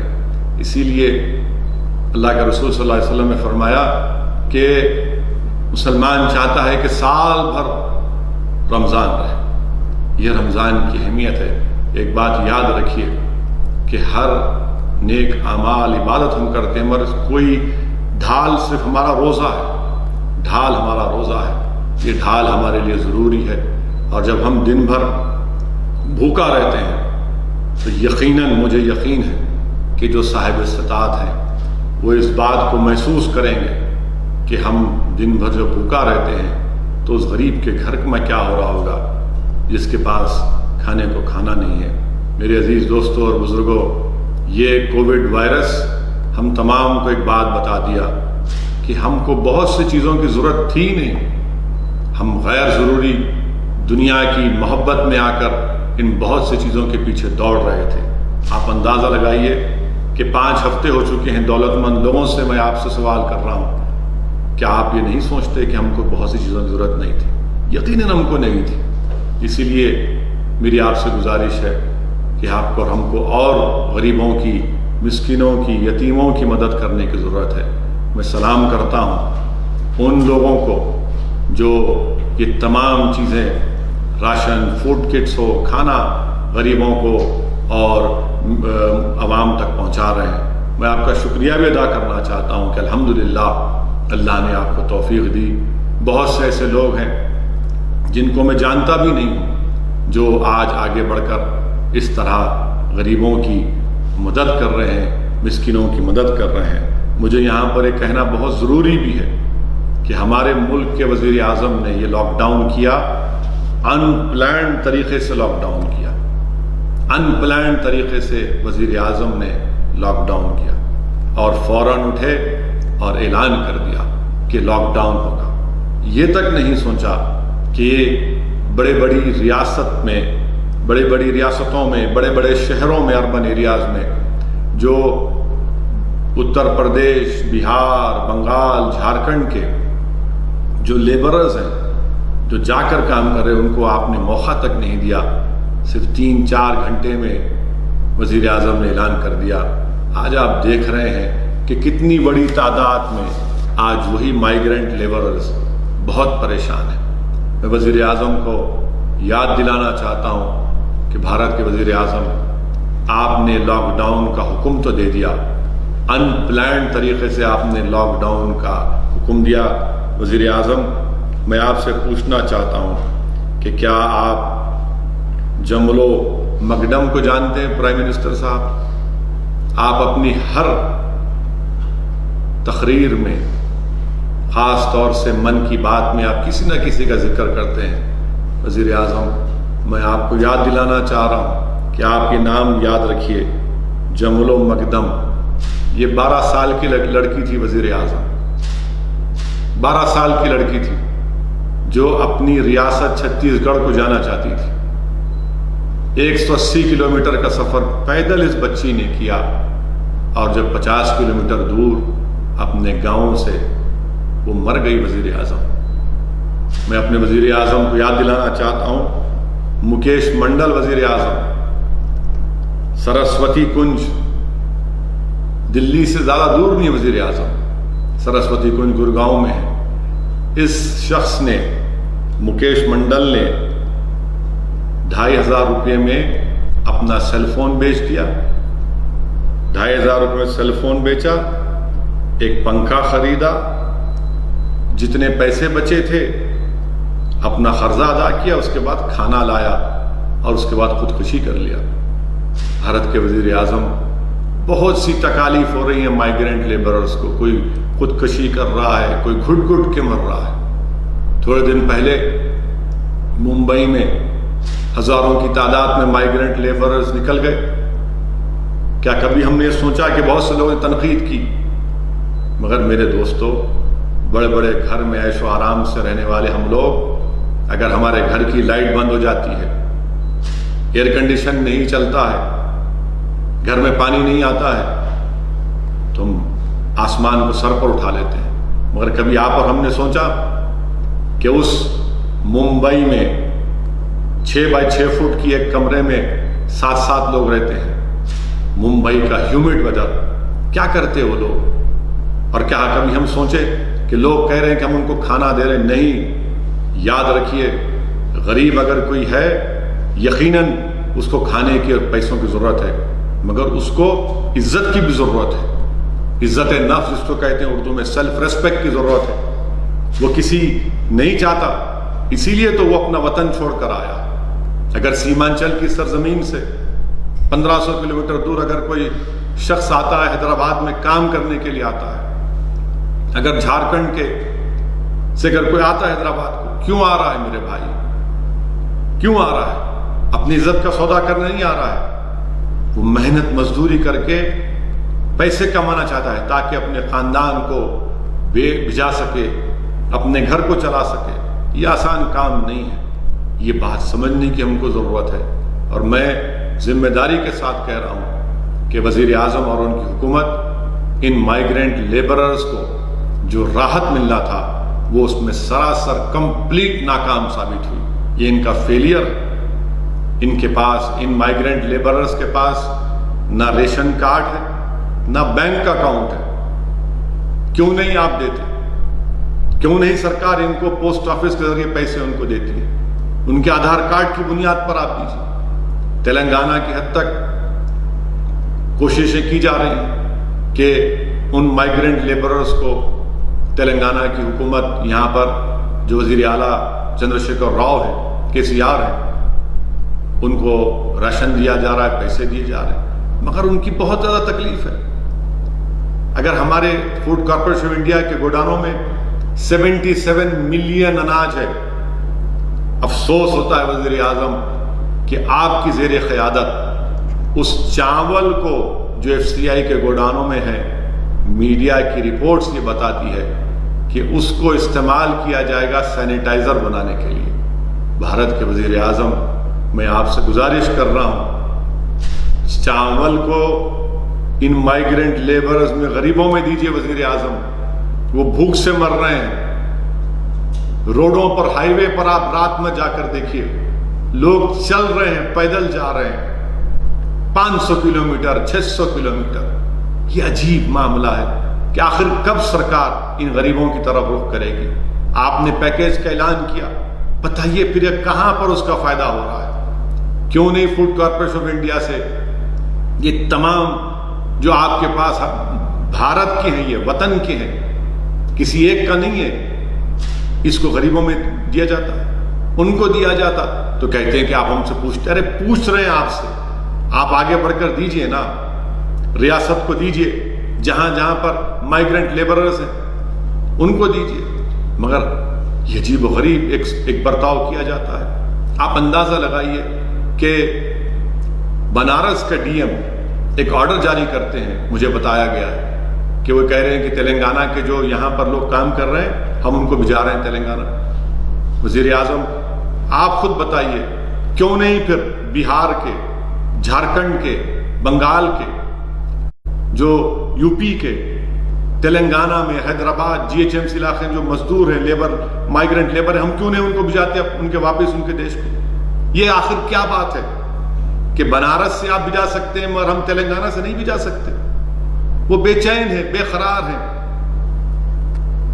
کتنے فونز مجھے آتے ہیں روز، یقیناً آپ کے پاس ٹیکنالوجی ہے، سن لیجئے، کتنے ہزاروں فون دن میں آتے ہیں کہ ہم کو ہمارے وطن کو بھیج دو، ہم کو ہمارے گاؤں کو بھیج دو۔ ایسی صاحب گجرات میں لیبرز اٹکے ہوئے ہیں، بھوک کے مارے، اخبار میں فوٹو آئی، اس نے ویڈیو جاری کیا کہ لاغر ہو چکا ہے ایک آدمی، ہڈیوں کا ایک جسم پر کچھ گوشت نظر ہے، ہڈیاں نظر آ رہی۔ آخر اتنا بڑا دیش ہمارا ہے کہ ہم کیا کر رہے ہیں ان غریبوں کے لیے؟ یقیناً آپ اقتدار پہ ہیں، آپ کی ذمہ داری ہے اور میرا فرض بنتا ہے کہ میں آپ سے سوال کروں، کیوں نہیں آپ کی سرکار ان غریبوں کی مدد کر رہی ہے؟ بھارت کے وزیر اعظم، ہم جاننا چاہتے ہیں آپ سے، کیوں نہیں آپ کی حکومت CM ریلیف فنڈ کے تعلق سے KCR نے یہ کہا کہ اس کو CSR ریسپانسبلٹی میں لائیے، آپ PM کیئرس کو لائے، کیوں نہیں لاتے آپ CM ریلیف فنڈ کو بھی؟ آخر کیا وجہ ہے؟ کہ یہی فیڈرلزم ہے آپ کا؟ آپ بتائیے کہ ہمارے چیف منسٹر نے آپ کو خط لکھا اور کہا کہ ویز اینڈ میز ایڈوانس 100% کریے، کیوں نہیں کرتے آپ؟ کیوں آپ روک رہے ہیں؟ FRBM ایکٹ کو کہا کہ 5% کریے۔ آج غیر معمولی، ایکسٹراڈنری، ایکسپشنل سرکمسٹانسز ہیں، آپ نہیں کر رہے ہیں؟ کیوں نہیں آپ ریاستوں کے چیف منسٹر کو جو ربی کراپ ہے اس کو پروکیور کرنے کے لیے انٹرسٹ کیوں نہیں کرتے؟ یہ تمام چیزیں تلنگانہ کے چیف منسٹر نے لکھ کر آپ کو دی ہے۔ آپ پھر ویڈیو کانفرنس کرنے والے ہیں، آپ پھر ویڈیو کانفرنس کریں گے۔ 3 مئی تک لاک ڈاؤن ہے اور پھر تلنگانہ میں 7 مئی تک۔ ہم پرائم منسٹر آف انڈیا سے اپیل کر رہے ہیں کہ آپ کی سرکار کو بہت کرنا ہے، یہ آپ کی ذمہ داری ہے۔ میں وزیر اعظم سے اپیل کروں گا کہ جو 30,000 کروڑ کا پروجیکٹ ہے اس کو روک دیجیے آپ۔ اگر میں MP ہوں، مجھے سالانہ 5 کروڑ روپے ملتے ہیں، آپ اس کو لے لیے، بہت اچھا کیا، چلیے، مگر آپ 30,000 کروڑ کا جو سینٹرل وسٹا کا پروجیکٹ ہے، کیوں نہیں اس کو روک لگا دیتے آپ؟ وہ پیسے استعمال کریے، آپ ان سے غریبوں کو راحت پہنچائیے، مدد کریے۔ پرائم منسٹر، جب MP فنڈ کو ختم کیا جا سکتا ہے تو پھر 30,000 کروڑ 30,000 کروڑ کا وہ جو سینٹرل وسٹا کا پروجیکٹ ختم کریے اس کو۔ ہمارا ملک ایک غریب ملک ہے وزیر اعظم، آج دنیا کو، ہم کو بھی، سب کو پتا چل رہا ہے کہ بھوک کیا ہوتی ہے، افلاس کیا ہوتا ہے, بے روزگاری کیا ہوتی ہے. وزیر اعظم آپ جانتے ہیں, پورے ماہرین کہہ رہے ہیں کہ اس لاک ڈاؤن کی وجہ سے اور بعد میں جب لاک ڈاؤن ختم ہوگا تو ہمارے دیش میں, ہمارے وطن عزیز میں 10 کروڑ سے زیادہ نوکریاں چلے جائیں گی. کیا پلان ہے آپ کا, بتائیے وزیر اعظم. آپ نے کہہ دیا کہ تھالی بجاؤ, دیش نے تھالی بجا دی. آپ نے کہا لائٹ بند کرو, دیش نے لائٹ بند کر دی. آپ نے کہا دیے جلاؤ تو عوام نے پٹاخے پھوڑ دیا آسمانوں میں. بھارت کے وزیر اعظم سے میں اپیل کر رہا ہوں کہ پوسٹ لاک ڈاؤن آپ کے پاس کیا پلان ہے ان غریبوں کے لیے, ان مائیگرنٹ لیبررز کو کب لے کر جائیں گے آپ. میں آپ کو بحیثیت ایم پی آپ سے اپیل کر رہا ہوں اور آپ سے جاننا چاہتا ہوں کہ سکندرآباد ریلوے اسٹیشن سے, نامپلی ریلوے اسٹیشن سے, کاچیگوڑا ریلوے اسٹیشن سے کب ٹرین کا انتظام کیا جائے گا, کب ممبئی سے, پونے سے ان مائیگرنٹ لیبررز کو اپنے اپنے وطن, اپنے دیش گجرات سے, احمد آباد سے کب موقع ملے گا. کیا پلان ہے آپ کے پاس, کیا بتائیں گے دیش کو آپ. کیسے جو کاروبار بند ہو رہے ہیں, کیا ہو رہا ہے, آپ صرف اعلان کر رہے ہیں کہ RBI ایسا کر رہی ہے. گراؤنڈ پہ کہاں نظر آ رہا ہے سر, گراؤنڈ پہ نظر نہیں آ رہا ہے وزیر اعظم. آپ کو اگر کوئی بول رہا ہے تو جھوٹ بول رہا ہے. آپ کو آج بہت زیادہ غربت ہے, بہت زیادہ پریشانی ہے. آپ کے ان پلانڈ لاک ڈاؤن کی وجہ سے بھارت کی عوام کو, خاص طور سے غریبوں کو اتنی زیادہ تکالیف کا اور یہ تمام لوگوں کو اس کا سامنا کرنا پڑ رہا ہے. پھر میں وزیر اعظم کو بتانا چاہوں گا, آپ اٹھا کر پرائم منسٹر آف انڈیا, یقیناً آپ کے پاس مجھ سے زیادہ انفارمیشن ہوگی, آپ کے پاس آئی بھی ہے. ہندو اخبار کی رپورٹ ہے پرائم منسٹر آف انڈیا کہ ہندو اخبار کا 20 اپریل کی رپورٹ ہے. کیا کہا اس 20 اپریل کی رپورٹ میں, انہوں نے یہ مائیگرنٹ ورکرز, لیبررز کا ایک سروے کیا, 11,000 کے قریب لوگوں کا سروے کیا, جس میں سے پرائم منسٹر سنیے آپ, میں نے ابھی جو کہا آپ سے, میں نے ابھی جو کہا یہ صرف ریٹارک نہیں ہے, یہ جذبات کی باتیں نہیں کر رہا ہوں. یقیناً میرا دل جل رہا ہے, میں تکلیف کو دیکھ رہا ہوں, اور بحیثیت ایم پی اور بحیثیت ایک انسان جس کے دل میں دھڑکتا ہوا دل ہے, میں یہ حقیقت کو بیان کر رہا ہوں. ہندو اخبار کا سروے ہوا 11,159 مائیگرنٹ لیبررز کا, جس میں کہا گیا کہ 90% لوگوں کو گورنمنٹ کی طرف سے کوئی راشن نہیں ملا, کوئی راشن نہیں ملا. اور پھر 90% لوگوں کو ان کی امپلائیز نے ان کی تنخواہیں نہیں دی. آپ بتائیے, اسی رپورٹ میں کہا گیا کہ مارچ 27 سے اپریل 13 تک 70% مائیگرنٹ لیبررز کے پاس صرف 200 روپے بچے ہوئے ہیں. آپ بتائیے وزیر اعظم, 200 روپے میں مائیگرنٹ لیبر کیا کرے گا, کیا کھانا کھائے گا. یہ میں نہیں کہہ رہا ہوں, یہ سروے ہوا ہے, یہ سروے کی رپورٹ ہے جو آپ کے سامنے رکھ رہا ہوں. لاک ڈاؤن کوئی علاج نہیں ہے, لاک ڈاؤن کوئی علاج نہیں ہے. آپ کو, ہم کو, جو آپ کی سرکار کو, ریاستوں کو, اسٹیٹ گورنمنٹس کو جو ٹائم ملا ہے, کیا کیا. اگر کوئی پیراشوٹ سے آ رہا ہے تو کیا وہ زمین پر نہیں آئے گا, آئے گا نا زمین پر وہ. اور کیا گارنٹی کہ زمین پر صحیح لینڈ ہوگا, آپ بتائیے. اور پھر ہم جانتے ہیں کہ 80% جس کے پاس کوئی اسمپٹومیٹک ہے, 80% پازیٹیو, کوئی سمٹم نہیں ہے ان کو بھی یہ وائرس ہو سکتا ہے. ٹیسٹنگ نہیں ہے, ٹیسٹنگ کا انتظام نہیں ہے. وہ جو چین سے کٹ آئے, معلوم ہوا کہ تمام کے تمام غلط ہے. اب اس کا ذمہ دار کون ہے, کون ذمہ داری لے گا اس کی. میں بھارت کے وزیر اعظم سے اپیل کر رہا ہوں کہ آپ ان باتوں پر جو میں نے یہاں پر رکھی ہے آپ غور کریے. آپ یقیناً, آپ کی پارٹی مجھ سے نفرت کرتی ہے, آپ کی پارٹی مجھے کیا کیا کہتی ہے, مجھے اس کی پرواہ نہیں, مگر میں بحیثیت ایک پارلیمنٹ کے ممبر کے آپ سے سامنے, آپ کی حکومت کے سامنے ان باتوں کو رکھ رہا ہوں. اور پھر آخر میں اس بات کو بھی رکھنا چاہوں گا بھارت کے وزیر اعظم آپ کے سامنے کہ یہ وطن عزیز میں یہ جو نفرت کا ماحول مسلمانوں کے تعلق سے کھڑا کر دیا گیا ہے، میں آپ سے پوچھنا چاہ رہا ہوں بھارت کے وزیر اعظم، آپ نے تو بیان دیا کہ وائرس کا کوئی مذہب نہیں ہوتا، صحیح کہا آپ نے، مگر بھارت کے ہمارے ملک کے وزیر اعظم سے، میرے پرائم منسٹر سے، میرے وزیر اعظم سے پوچھنا چاہ رہا ہوں، کیا آپ کے ہی کیبنٹ کے ایک وزیر نے نہیں کہا تھا کہ تبلیغی جماعت طالبانی ہے؟ بتائیے آپ، کیا آپ ہی کی حکومت نے جب روز شام میں کووڈ-19 کے فگرز دیے جاتے تھے تو ایک گروپ سے اتنے آئے، پھر سنگل سورس بتا دیا گیا، اور پھر آج آپ بیان دیتے ہیں کہ وائرس کا کوئی ریلیجن نہیں ہوتا؟ پرائم منسٹر آف انڈیا، آپ بتائیے یہ پھر کنٹرڈکشن کیسے ہوگا؟ آپ ہی کے ایک information and broadcast minister ہیں، آج بیان دیتے ہیں کہ ایک ٹی وی کے اینکر پر جو حملہ ہوا وہ اس کی مذمت کرتے ہیں۔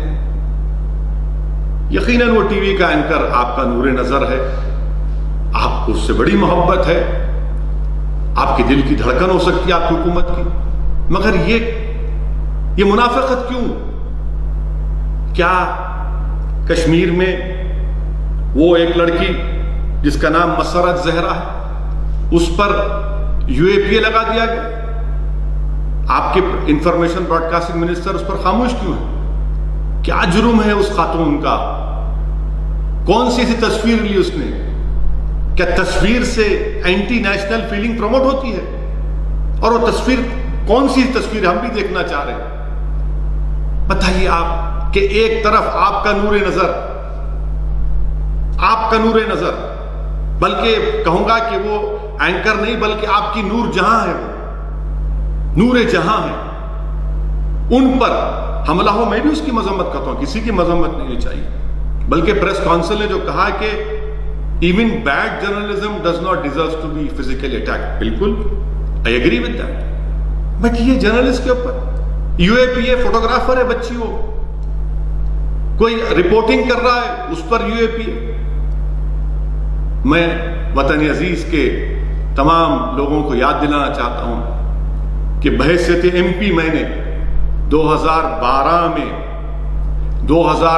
میں میں نے جب منموہن سنگھ پرائم منسٹر تھے، وزیر اعظم تھے، میں نے اس وقت بھی UAPA کے امینڈمنٹس کی مخالفت کی تھی، جب ہوم منسٹر محترم جناب چدمبرم صاحب تھے، میں نے مخالفت کی تھی اس وقت بھی، اور کہا تھا کہ آج آپ جو ترمیم کرنے جا رہے ہیں اس کا استعمال مسلمانوں پر، دلتوں پر، آدیواسیوں پر ہوگا۔ پھر جب ہوم منسٹر جناب امت شاہ نے امینڈمنٹ لے کر آئے پارلیمنٹ میں، اس وقت بھی میں نے اس کی مخالفت کی، میں نے مخالفت کی کہ یہ کانسٹیٹیوشن کی، ہماری آئین، ہماری سمویدھان کے خلاف ہے کہ کیسے آپ ڈکلیئر کر دیں کسی کو ٹیررسٹ بغیر کورٹ کسی کو کنوکٹ کرے۔ آج آپ دیکھتے کیا ہیں کہ UAPA کا استعمال ہو رہا ہے، اور میں ذمہ داری کے ساتھ کہہ رہا ہوں کہ UAPA کا استعمال ان مسلمانوں کے خلاف ہوتا ہے اور ہوتا رہے گا جن کے پاس ایک سوچنے کی کیپیسٹی ہے۔ یہ UAPA کا استعمال ان دلتوں پر ہوگا جن کے پاس آواز ہے، یہ UAPA کا استعمال ان آدیواسیوں پر ہوگا جن کے پاس ایک دھڑکتا ہوا دل ہوگا، اور UAPA کا استعمال صرف اس لیے کیا جاتا ہے کسی کو جیل میں ڈال کر سڑا دیا جائے، جیل میں ڈال کر سڑا دیا جائے، وہ سڑتا رہے 5 سال 6 سال 7 سال کے بعد پھر وہ بری ہو جاتے ہیں۔ بتائیے آپ، یہ کہا یہ UAPA کی امینڈمنٹس کانگریس نے تائید کی، اس کا بل بنانے والے، قانون بنانے والے کانگریس پارٹی ہے، کانگریس پارٹی ذمہ دار ہے اس کی۔ ڈاکٹر منموہن سنگھ کے زمانے میں اس میں امینڈمنٹ کیا گیا، اور سختی پیدا کی گئی، پھر اس کو اور سختی پیدا کر دی موڈی حکومت، جب امت شاہ ہوم منسٹر بنے تو بل لے کر آئے۔ یہ UAPA کا اس طرح کا استعمال ہو رہا ہے۔ کوئی ٹی وی کا اینکر بیٹھ کر اپنے ٹی وی اسٹوڈیو میں 71 باتیں کر سکتا ہے، دین اسلام کا مذاق اڑا سکتا ہے، مسلمانوں کی توہین کر سکتا ہے، گالی دے سکتا ہے ان کو، مگر کچھ نہیں ہوگا ان کو، کیونکہ ٹی وی کے اینکر ہیں۔ برسر اقتدار رولنگ پارٹی کے نور نظر ہے، غریب ہے کیونکہ رولنگ پارٹی اور پرائم منسٹر کے چاہنے والے ہیں، اس لیے ان کے پاس ایک انبریڈلڈ رائٹ ہے کہ وہ کسی کو بھی چاہے کچھ کہہ سکتے ہیں۔ میں ان ٹی وی اینکر سے بھی کہنا چاہ رہا ہوں، یاد رکھو آج آپ بہت بول رہے ہیں، بولیے آپ ہر بار میرا نام لے کر بولتے ہیں، کچھ ٹاپک ہو میرا نام لے لیتے ہیں آپ، اور نام اس لیے لیتے ہیں تاکہ ایک عام ہندو کو میسج دیا جائے کہ دیکھو یہ مسلمان تھریٹ ہیں۔ یاد رکھیے روانڈا میں جو ہوا کبھی یہاں پر نہ ہو جائے، روانڈا میں جو ہوا یہاں پر نہ ہو جائے، پورے حالات تو وہی بتا رہے ہیں۔ اس کے بعد کیا ہوا تھا جینوسائیڈ کے بعد، کیا کہا تھا رپورٹس میں، پڑھیے، ہم اینکر سے کہنا چاہ رہے ہیں پڑھو آپ کبھی جا کر کہ روانڈا کا جو جینوسائیڈ ہوا تھا کس کی وجہ سے ہوا تھا۔ حکومت کا بھی کام یہ ہے کہ آپ کے لوگ اگر نہیں کہہ رہے تو آپ کے نور نظر، آپ کی نور جہاں، یہ تمام لوگ، یہ جو آپ کے قریب کے لوگ ہیں، جو بلو آئیڈ بوائز ہیں آپ کے، یہ کیا کہہ رہے ہیں بتائیے، آپ کتنی نفرت پیدا کر رہے ہیں کہ آپ سب کو ایسے ہی بولتے جائیں گے۔ میرے عزیز دوستو، یہ حقیقت ہے۔ آپ اندازہ لگائیے کہ مہاراشٹرا پلگھر میں لنچنگ ہوئی، 3 سادھوؤں کی موت ہوئی، سنتوں کی۔ میں اس کو کنڈیم کرتا ہوں، مذمت کرتا ہوں، مگر حیرت کی بات یہ ہے کہ حسب عادت، حسب روایت، رولنگ پارٹی بی جے پی کے ایک اسپوکس پرسن ہیں جو وکیل ہیں، ایک انٹرنیشنل چینل پر جا کر انہوں نے کہہ دیا کہ مسلمانوں نے پلگھر میں لنچنگ کی اور 3 سادھو سنتوں کو مار دیا۔ واہ، کیا علم غیب آپ کے پاس ہے کہ آپ نے کہہ دیا کہ مسلمانوں نے مارا اس جگہ پر۔ بعد میں کیا معلوم ہوا کہ مسلمانوں نے ہی مارا وہاں پر۔ آپ بتائیے کہ آخر کتنی نفرت ہے۔ یقیناً ہم پلگھر میں جو لنچنگ اس کی مذمت کرتے ہیں، مگر میں حکومت کو یہ بتانا چاہ رہا ہوں، جو بی جے پی کی اندھی تائید کرتے ہیں، تقلید کرتے ہیں، میں ان سے بڑی ہی عاجزانہ بات کر رہا ہوں کہ اگر اخلاق کے قاتلوں کی جب موت ہوئی تھی، اگر پرائم منسٹر مودی کے منسٹر اس کے جنازے میں نہیں جاتے تو کیا پلگھر ہوتا؟ اگر اخلاق کے قاتلوں کو سزا مل جاتی تو پلگھر کا واقعہ نہیں ہوتا۔ اگر پیلو خان کے قاتلوں کو سزا ہو جاتی تو پلگھر نہیں ہوتا۔ اگر رقیب کو راجستھان میں جب مارا گیا، اس کے ایکیوز کو جب کورٹ کو لایا گیا تو جلوس کی شکل میں لایا گیا، اگر وہ روکتے تو یہ واقعہ نہیں ہوتا۔ اگر علیم الدین انصاری کے قاتلوں کو بی جے پی کے ایم پی اگر پھول کا ہار نہیں پہناتے تو پلگھر نہیں ہوتا۔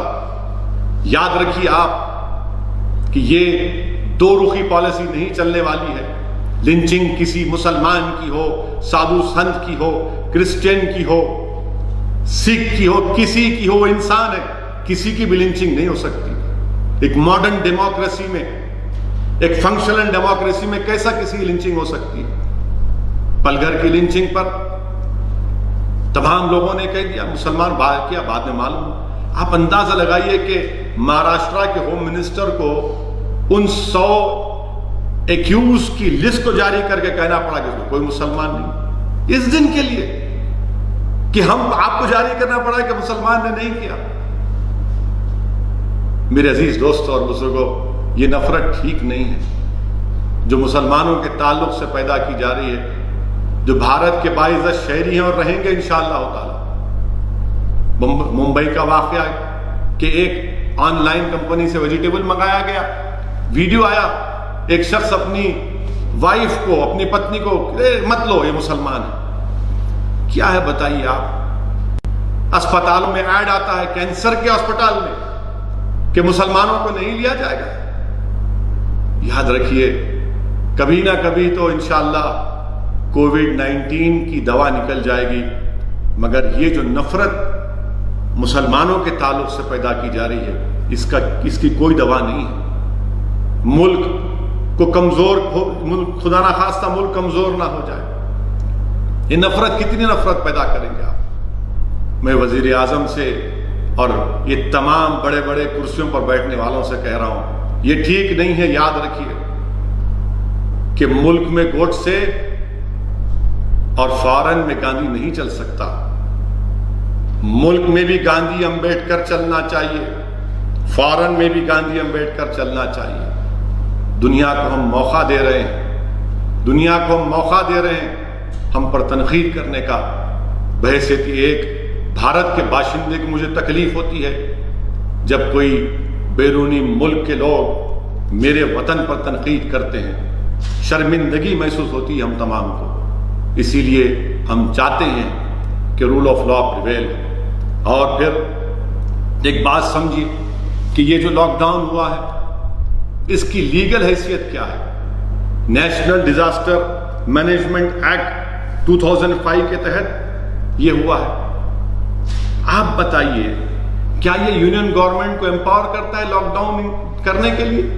کہاں پر لکھا ہوا ہے؟ یہ کہتا ہے کہ to facilitate assistance and coordination. آپ بتائیے سیکشن 62 کیا کہتا ہے NDMA کا؟ کہ آپ کو ایڈوائز کریں، اور آپ ایڈوائزری بھی جا رہے ہیں کہ کیرلا نے کیوں ایسا کیا. 4 ٹیمیں جا رہی ہیں گورنمنٹ آف انڈیا کی. کیا یہ فیڈرلزم کے خلاف نہیں ہے؟ کیا یہ فیڈرلزم کے خلاف نہیں ہے؟ NDMA ایکٹ ہے، ایپیڈیمک ایکٹ ہے. پھر اسٹیٹ کیا کریں گے؟ اور پھر بھارت کے سمویدھان میں شیڈول 7 کیا ہے؟ شیڈول 7 میں پبلک ہیلتھ، ہاسپٹلز، یہ تمام شیڈول 7 میں آتے. آپ دیکھیے کہ انٹری 6 پبلک آرڈر انٹری 1 میں ہے، پولیس انٹری 2 ہے. یہ ریاست کے اختیارات ہیں. مجھے افسوس ہو رہا ہے کہ جو گورنمنٹ آف انڈیا کرے کہ نہیں 3 مئی تو 3 مئی. ارے بھائی اگر کیرل کی حکومت یہ سمجھتی ہے کہ وہاں پر کنٹرول ہوا ہے، مگر نہیں، یہ فیڈرلزم کے تعلق سے سوچنا پڑے گا ہم تمام کو. یہ چیز ہو رہی ہے. اور پھر آخر میں یہ سمجھتا ہوں ضروری ہے کہ دلی میں حاجی ہاشم علی جو 57 ایئرز کے ہیں، دلی کے جینوسائیڈ میں ان کا نقصان ہوا 10 لاکھ کا. ان کو ہی گرفتار کر لی دلی پولیس نے، ان کو ہی گرفتار کر لیا. آپ بتائیے کیا ہو رہا ہے؟ کیا ہو رہا ہے کہ حاجی ہاشم علی کو آپ گرفتار کر لیے؟ اسی لیے تمام چیزیں ہیں. میں تمام مسلمانوں کو آنے والے ماہ مبارک رمضان کی مبارکباد پیش کرتا ہوں، اور آپ سے التجا کرتا ہوں، گزارش کرتا ہوں کہ جس طرح ہمارے مفتیوں نے، علماء کرام نے فیصلہ لیا اس کو قبول کریے. تراویح کی نماز مساجد میں نہیں، اپنے گھر میں ادا کریے. اور جو فرض نماز تو ہم مساجد میں نہیں پڑھ رہے ہیں، گھر میں پڑھ رہے ہیں، اس کو جاری رکھیے. پورے ملک میں لاک ڈاؤن ہے. اس وائرس کو روکنے کے لیے یہ اقدامات کیے جا رہے ہیں. دعا بھی کریے اللہ کی بارگاہ میں یہ ماہ مبارک میں اللہ سبحانہ و تعالی ہماری دعاؤں کو قبول فرما لے. خوب کثرت سے گڑ گڑا کر رو رو کر ہم اللہ سے دعا کریں گے کہ اللہ سبحانہ و تعالیٰ پورے ملک میں، پورے عالم میں اس وبا کو اللہ اٹھا لے، اس وبا کا خاتمہ کر دے. اور ایک اہم بات میں آپ کے سامنے ذکر کرنا چاہوں گا، وہ یہ ہے کہ جو کووڈ سے جن کو چھٹکارا ملا الحمدللہ، جو اس بیماری سے نکل چکے ہیں، میری آپ سے گزارش ہے کہ گورنمنٹ آف انڈیا نے ایک فیصلہ لیا. ہیلتھ منسٹر کا سٹیٹمنٹ ہے ہرش وردھن صاحب کا کہ جو نیگیٹو ہے یا جو اسپتال سے صحت یاب ہو کر نکلے ہیں، ریڈ کراس سوسائٹی کے پاس جا کر اپنا خون دیجیے. خاص طور سے میں ہمارے مسلمان بھائیوں اور بہنوں سے اپیل کر رہا ہوں کہ آپ جائیے، جا کر ریڈ کراس سوسائٹی میں اپنا خون دیجیے. پلاسما سے کئی بھارت کے انڈینز کی جان بچ سکتی ہے. شرمائیے مت، جائیے آپ ریڈ کراس سوسائٹی میں. اگر آپ کو کوئی دقت پیش آ رہی ہے تو مجھے بتائیے تلنگانہ کے حد تک. میں کوشش کروں گا کہ تلنگانہ میں جہاں کہیں بھی ریڈ کراس سوسائٹی کے بلڈ بینکس ہیں، جو لوگ اس بیماری سے نکلے ہیں ان کو فوراً وہاں پر جا کر اپنا بلڈ دینا چاہیے۔ اور رمضان شروع ہو رہا ہے تو میں تلنگانہ کی گورنمنٹ سے اپیل بھی کروں گا کہ بہت سے مساجد میں اذان کی اجازت نہیں مل رہی، اذان کی اجازت دیجیے تاکہ معلوم ہو سکے کہ روزہ کب شروع ہو رہا ہے، کب روزہ افطار کرنا ہے، کب سحری کا وقت ہے۔ اور ہم امید کرتے ہیں کہ تلنگانہ کے چیف منسٹر اس آرڈر کو جاری کریں گے، اور یقیناً مساجد میں جب سے لاک ڈاؤن شروع ہوا ہے صرف 3، 4 یا 5 لوگ نمازیں پڑھ رہے ہیں، جمعے میں 5 لوگ ہیں۔ اسی طرح اس طریقے سے اسی عمل کو ہم کو جاری و ساری رکھنا پڑے گا، اور جو پازیٹیو تھے اب انشاءاللہ نگیٹو ہیں، آپ سے اپیل ہے کہ ریڈ کراس کے بلڈ بینکس میں جا کر آپ اپنا خون دیجیے۔ رمضان کے مبارک مہینے میں آپ دینا چاہتے ہیں تو روزہ کھولنے کے بعد بھی آپ جا سکتے ہیں، یہ ہم انسان کو بچائیں گے، آپ کی اینٹی باڈیز فائدہ پہنچا سکیں گے، یہ ڈاکٹرز کا فیصلہ ہے۔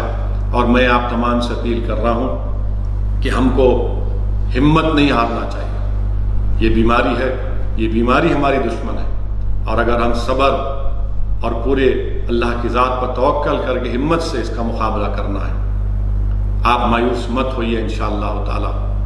اللہ ہر تکلیف کے بعد آسانی دینے والا، اللہ ہر تکلیف کے بعد آسانی دینے والا انشاءاللہ تعالی۔ اللہ کی ذات بہت بڑی ہے، ہماری زندگی اور ہماری موت کے فیصلے اللہ سبحانہ و تعالیٰ کے ہاتھ میں ہیں۔ ہم اللہ کی رحمت سے ہرگز مایوس نہیں ہو سکتے، لا تقنطوا من رحمت اللہ، ہم اللہ کی رحمت سے ہرگز مایوس نہیں ہو سکتے، بلکہ ہمت اور اپنے حوصلوں کو بلند رکھیے۔ ڈرنے اور گھبرانے کی ضرورت نہیں ہے میرے بھائی، میری ماں اور بہنوں، یقیناً آپ کو تکلیف ہے، پورے دیش میں تکلیف ہے۔ آج میں نے بحیثیت ایک مجلسی کے میں نے اپنے دھولیا کے صدر حاجی کلیم شاہ کو ہم نے کھو دیا، بے لوث کام کرنے والا، بے نفس ہو کر عوام کی خدمت کرنے والا دھولیا کی سرزمین کا میرے لیے ایک پرسنل لاس ہے۔ میں اللہ سے دعا کرتا ہوں کہ اللہ سبحانہ و تعالیٰ اس کی مغفرت فرمائے، ان کے ہمارے ملے صاحب جو اپنے سگے بھائی کو کھوئے، اللہ ان کو صبر دے، اور جو اس دنیا سے جا چکے ہیں اللہ ان کے تمام افراد خاندان کو اللہ صبر دے۔ میرے بھائی، میری عزت دار ماں اور بہنوں، یہ بیماری کی وجہ سے بہت سے لوگوں کو ہم نے کھویا ہے، اور ہو سکتا ہے کہ مستقبل میں بھی کھوئیں گے، مگر ہم کو صبر کے دامن کو تھام کے رکھنا ہے، ہمت اور حوصلے سے ہم کو کام کرنا ہے، اور مجھے یقین ہے کہ انشاءاللہ تعالی ہم تمام لوگ ایک ہو کر مل کر اس دشمن کا سامنا کریں گے۔ جو لوگ آج ملک کو مسلمانوں کے تعلق سے نفرت کا زہر گھول کر بانٹنے کی کوشش کر رہے ہیں، میں پھر سے ان سے اپیل کر رہا ہوں کہ جب تک یہ وائرس ختم نہیں ہو جاتا آپ اپنے وائرس کو روک سکتے ہیں، اس لیے کہ آپ کے ہاتھ میں، آپ پاور میں ہیں، کیونکہ کووڈ وائرس کو آپ اور ہم نہیں روک سکتے، اس کا مل کر ہی مقابلہ کرنا پڑے گا۔ دنیا کے 180 ممالک میں اب تک قریب 1,90,000 لوگ مر چکے ہیں پوری دنیا میں۔ یہ وائرس کسی کا مذہب نہیں دیکھ رہا ہے، یہ وائرس یہ نہیں دیکھ رہا ہے کہ کون تبلیغی ہے کون تبلیغی نہیں ہے، یہ وائرس سب کو اپنی لپیٹ میں لے رہا ہے۔ اسی لیے ضروری ہے کہ ہم تمام انسان بن کر ایک ہو کر اس وائرس کے خلاف رہیں اور پوری مدد کریں ایک دوسرے کی، اور ساتھ ہی ساتھ یہ میں پھر سے نوجوانوں سے اپیل کر رہا ہوں کہ اپنی ماں اور بہنوں کی عزت کرو، اپنی ماں اور بہنوں کی عزت کرو۔ نوجوانوں، رمضان تو آئے گا، اپنی رحمتوں کو لے کر آئے گا، مگر یاد رکھو اگر تم نے اپنی ماں اور باپ کی نافرمانی کی تو توبہ کرو، اپنی ماں اور باپ کو فون کرو، اگر تم ان کے ساتھ رہتے تو اپنی ماں کے قریب جا کر اپنے سر کو جھکا کر اپنی اماں سے معافی چاہو۔ یاد رکھو اللہ کی رحمت اس وقت جوش میں آتی ہے جب ماں تمہارے لیے دعا کرتی ہے۔ کیا تم نے نہیں دیکھا میرے نوجوانوں کہ بودھن کی کیا نام تھا ہماری بہن کا، رضیہ بیگم کا، جو ایک موٹر سائیکل پر 1400 کلومیٹر کا سفر ایک ماں نے کیا۔ 2 دن اس نے موٹر سائیکل 2 دن کا سفر کیا، 1400 کلومیٹر۔ ایک ماں کی محبت دیکھو تم، کہ ایک ماں بودھن سے نکل کر نیلور جاتی ہے، پیر کے دن منڈے کو نکلتی اور وینسڈے شام تک بودھن کو پہنچ جاتی ہے۔ سوچو یہ ماں کی کتنی بڑی محبت ہے. اگر تم اپنے ماں باپ کو راضی کر لو گے تو ماہ مبارک میں اللہ کی رحمتیں تم پر گرے گی، ہم پر گرے گی. وقت ہے نوجوانوں، میری ماں اور بہنوں، مجھے آج کسی نے میسیج کیا، مجھے بڑی تکلیف بھی ہوئی اس میسیج کو پڑھ کر. روز میسیجز پڑھتا ہوں، بڑی تکلیف محسوس ہوتی ہے، جذبات میں بھی آ جاتا ہوں. میرے پاس ان کی تکلیف کا جواب دینے کے لیے کیا جواب دے سکے. شخص نے آج مجھے میسیج دے کر کہا کہ اسد صاحب میں پچھلے 15 سال سے رمضان کی پہلی سحری اپنی اماں کے ساتھ کرتا ہوں. میری ماں محبوب نگر میں ہے، مجھے پرمیشن دلائی ہے، محبوب نگر جانا چاہتا ہوں. میرے بھائی تجھے لاکھوں سلام، اللہ تیری اس محبت کو اللہ اور اس میں بڑھائے. ہم کوشش کریں گے کہ تم کو پرمیشن ملے تاکہ تم محبوب نگر جا کر اپنی ماں کو لا سکو اور تم اپنی ماں کے پاس بیٹھ کر سحری کر سکو. میں نے سوشل ڈسٹینسنگ کو برقرار رکھ کر تم اپنی ماں کے ساتھ سحری کر سکو. بہت سے لوگ جو پھنسے ہوئے ہیں، میں آپ سے معافی چاہتا ہوں. لوگ پوری کوشش کر رہے ہیں کہ آپ کو ٹریول ارینجمنٹس آپ کو ہو. اجمیر شریف خواجہ اجمیری کے آستانے میں حیدرآباد تلنگانہ کے کم سے کم 150-200 لوگ پھنسے ہوئے ہیں، پرمیشن نہیں مل رہا. رحمت آباد شریف میں، درگاہ شریف میں، وہاں پر قریب 500 لوگ مختلف ملک کے وہاں پر پھنسے ہوئے ہیں. اللہ ہم کو راستہ نکالے گا انشاءاللہ تعالی. ہم پوری کوشش کر رہے ہیں. لوگ مہاراشٹرا میں ہیں، تلنگانہ میں، ممبئی کے لوگ ہیں، کہاں کے لوگ ہیں. بہرحال یہ لاک ڈاؤن چل رہا ہے، صبر کریے. انشاءاللہ تعالی جب لاک ڈاؤن ختم ہوگا پورے ملک میں 3 مئی کو اور پھر تلنگانہ میں 7 مئی کو، میں تو ہمارے چیف منسٹر سے اس آج کے جلسے سے کہنا چاہوں گا کہ لاک ڈاؤن 7 مئی کے بعد جب ختم ہوگا ہم چیف منسٹر سے ہی کہیں گے کہ سنیما ہالز کو بند رکھیے. اگر آپ سمجھتے ہیں کہ لوگوں کے لاک ڈاؤن ختم ہونے کے بعد اگر باہر نکلنے سے بڑھ سکتا ہے تو آپ پورے مذہبی عبادت گاہوں پر آپ ان کو اور چند وقت کے لیے یا ہفتوں کے لیے جیسا بھی ہو اس کو بند رکھیے. اور پھر جو کھانے کی دکانیں ہیں آپ ان کو بھی بند رکھ سکتے ہیں. مگر لاک ڈاؤن کے بعد کچھ نہ کچھ اکنامک ایکٹیویٹی کا آغاز ہونا چاہیے. اور لاک ڈاؤن ختم ہونے کے بعد سب سے پہلا کام یہ ہونا چاہیے کہ وہ جو مائیگرینٹ لیبررز اپنے وطن کو، اپنے گاؤں کو، شہر کو جانا چاہتے ہیں، ان کا انتظام کرنا ہر اسٹیٹ گورنمنٹ کی ذمہ داری ہے. وہ بے چین ہے، بے قرار ہے، بہت پریشان ہے. بہرحال ایک مبارک مہینہ آنے والا ہے. میری آپ تمام سے گزارش ہے کہ خوب دعا کریے، شب بیداری کریے، اللہ کی بارگاہ میں رو رو کر توبہ اور استغفار کریے. رحمت کا دہا ہے، آئے گا. جہنم سے نجات کا دہا آئے گا. میرے عزیز دوستوں، میری عزت دار ماں اور بہنوں، ہمارے پاس اگر کوئی طاقت ہے تو صرف یہ 2 ہاتھ ہیں جو ہم اللہ کی بارگاہ میں اٹھا کر بھیک مانگ سکتے ہیں. یقیناً اللہ کی ذات بہت بڑی ہے. اقتدار کی کرسیوں پر وقت کے نمرود اور فرعون بیٹھے ہوئے ہیں. میں اقرار کرتا ہوں اقتدار میں جو لوگ ہیں وہ ابو جہل اور ابو لہب کے ساتھی ہیں. مگر یاد رکھیے ہم محمد مصطفیٰ صلی اللہ علیہ وسلم کی امت ہیں. ہم آقا دو عالم صلی اللہ علیہ وسلم کے غلاموں کے غلام ہیں. اس ماہ مبارک میں فتح مکہ ہوا. اس ماہ مبارک میں مارک حق و باطل بدر کی سرزمین سے آواز آ رہی ہے. بدر کی سرزمین کے وہ مبارک ریگزاروں سے پیغام آ رہا ہے کہ اپنے آپ کو کمزور مت سمجھو، اللہ کی ذات پر اٹوٹ توکل کرو اور انشاءاللہ تعالی اللہ سبحانہ و تعالی ہم کو کامیاب اور کامران کرے گا. جو لوگ آج زہر اگل رہے ہیں انشاءاللہ تعالی کل وہ ہمارے محافظ بنیں گے. جو لوگ آج ہمارے وجود کو ختم کرنا چاہ رہے انشاءاللہ تعالی انہی کے ہاتھوں میں اللہ سبحانہ و تعالی ان سے کام لے گا. مگر میں ان لوگوں سے کہنا چاہ رہا ہوں کہ آپ کے ان حرکتوں سے، آپ کے ان سازشوں سے، آپ کے ان ظلم سے، آپ کے ان زہر سے کوئی پیچھے ہٹنے والا نہیں ہے.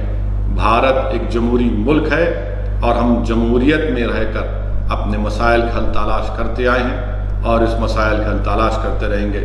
میں پھر سے آپ سے اپیل کر رہا ہوں کہ روزے رکھیے، خوب نمازیں پڑھیے، تراویح پڑھیے اپنے گھر میں، قرآن کریم کو ختم کریے، قرآن کریم کو ترجمے سے پڑھیے، اپنی زندگیوں میں انقلاب لائیے، دعا کریے کہ اللہ ہمارے وطن عزیز بھارت میں اس وبا کا خاتمہ کر دے، اللہ سبحانہ و تعالیٰ اپنے جلال کو اپنے جمال میں تبدیل کر دے۔ خوب دعا کریے رسول اللہ صلی اللہ علیہ وسلم کا کہ صدقہ طفیل میں کہ اللہ سبحانہ و تعالیٰ ہم تمام کو اس ماہ مبارک رمضان میں روزہ رہنے کی توفیق عطا فرمائے۔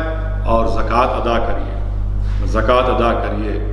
جو لوگ جس پر زکوٰۃ واجب ہے زکوٰۃ دینا ہے، زکوٰۃ دیجیے، غریبوں کی، مسکینوں کی اور مدرسوں کی مدد کریے۔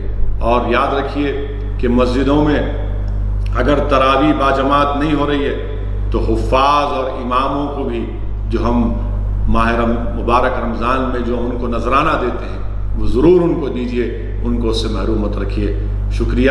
وآخر دعوانا الحمدللہ رب العالمین۔